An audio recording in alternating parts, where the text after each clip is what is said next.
Yan guys, kulong-kulo na ang ating nilagang baka. Yan na guys, nilagay ko na kasi yung potato. Kasi, para lalambot na agad siya. Pero malambot na yung karne, kanina ko pa nilagay. Diba? Titikman ko ang sabaw. May timpla na rin to guys. Sarap. Ito na ba yung potato? Hindi pa. Kunti pa.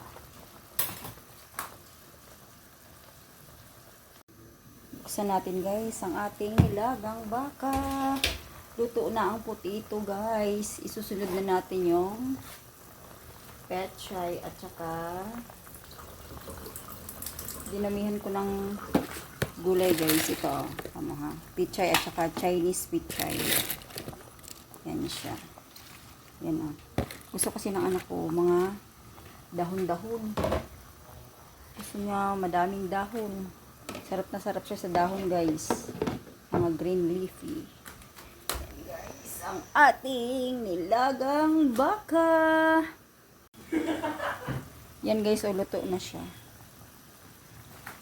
Half cook lang ang dahon para masarap. Papatayin ko na yan siya guys. O.